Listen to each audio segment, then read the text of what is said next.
Hi friends, வணக்கம் and welcome to எங்கள் வீட்டு சமையல். நம்ம இன்றைக்கி வந்து பஞ்சு போல ஆப்பம் எப்படி செய்யணுன்றது தான் பார்க்க போகிறோம். வாங்க வீடியோக்குள்ளே போகலாம்.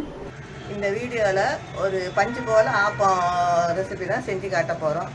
நாங்கள் வந்து ஏற்கனவே ராகி ஆப்பம், கோதுமை ஆப்பம்லாம் போட்டிருக்கோம்.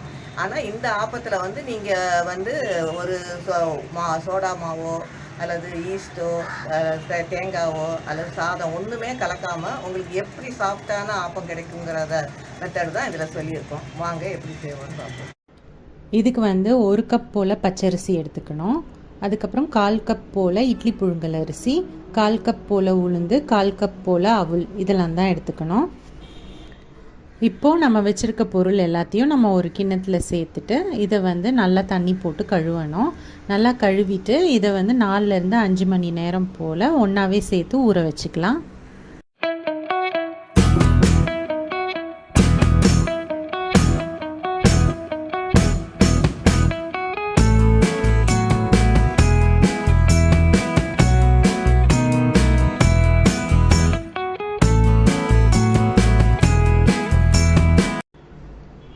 அடுத்து 8 மணி நேரம் ஆன பிறகு நம்ம ஊற வச்சுருக்க அரிசியும் உளுந்து அவல் எல்லாத்தையும் நம்ம வந்து நல்லா மையாக அரைச்சிக்கணும். கிரைண்டர் இல்லைன்னா நம்ம வந்து மிக்சியில் அரைச்சிக்கலாம். பட் நல்லா வழுவழுப்பாக நம்ம அரைச்சி எடுக்கணும்.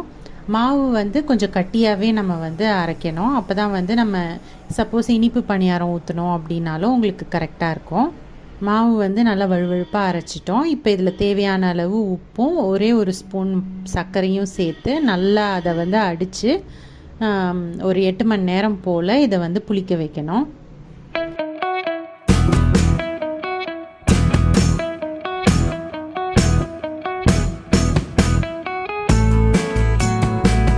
இப்போ பார்த்தீங்கன்னா மாவு வந்து நல்லா புளிச்சிருச்சு பாருங்கள். நம்ம வந்து எதுவுமே சேர்க்க தேவையில்லை, சோடா உப்போ ஈஸ்ட்டோ சேர்க்க தேவையில்லை, இயற்கையாகவே அது நல்லா புளிச்சிருச்சு. இந்த மாவை வந்து நல்லா அடிச்சுக்கோங்க. அடிச்சுட்டு நமக்கு எவ்வளோ வந்து பணியாரம் வேணுமோ இல்லை ஆப்பம் வேணுமோ அதுக்கு மட்டும் மாவை தனியாக எடுத்து வச்சுக்கோங்க. மிச்சத்தை வந்து அப்படியே ஃப்ரிட்ஜில் வச்சுடுங்க. உங்களுக்கு கைப்படாமல் இருந்ததுன்னா மிச்ச மாவு நல்லாயிருக்கும். இப்போ நம்ம எடுத்து வச்சுருக்க மாவில் நம்ம கொஞ்சமாக தண்ணி விட்டு அதை மிக்ஸ் பண்ணிக்கணும். இது பார்த்திங்க அப்படின்னா நம்ம தோசை மாவோட இன்னும் கொஞ்சம் லூஸாக இருக்கணும் நம்ம கலக்கும்போது. அப்போ தான் ஆப்பம் ஊற்றும் போது உங்களுக்கு நல்லா வரும்.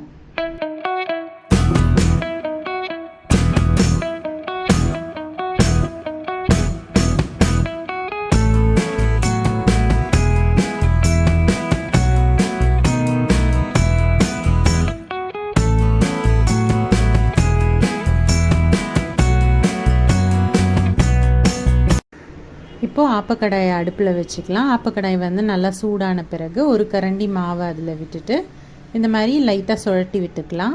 உங்களுக்கு எல்லா சைடும் இந்த மாதிரி பரவும். கொஞ்ச நேரத்தில் பார்த்திங்கன்னா இந்த ஆப்பத்தில் குட்டி குட்டி ஓட்டையாக ஃபார்ம் ஆகும். அந்த மாதிரி ஓட்டை ஃபார்ம் ஆனோன்னே நம்ம ஒரு தட்டு வச்சு மூடிடலாம். தீயை வந்து மிதமாகவும் வச்சுக்கலாம். ஒரு 2 நிமிஷத்தில் பார்த்தீங்கன்னா உங்களுக்கு சைடெல்லாம் நல்லா கிறிஸ்பியாகவும் நடுவில் நல்லா சாஃப்டாகவும் உங்களுக்கு வந்துடும் ஆப்பம்.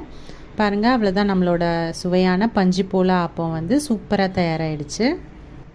இப்போ நம்ம ஃப்ரிட்ஜில் எடுத்து வச்சுருக்க மாவில் ஆப்பம் தவிர நம்ம வந்து இனிப்பு பணியாரமும் செய்யலாம். மாவு கொஞ்சம் திக்காக ஆட்டினால நம்ம கருப்பட்டி பாகு அதோட கலந்து நம்ம பணியாரமாக சுட்டோம் அப்படின்னாலும் ரொம்ப சுவையாகவே இருக்கும்.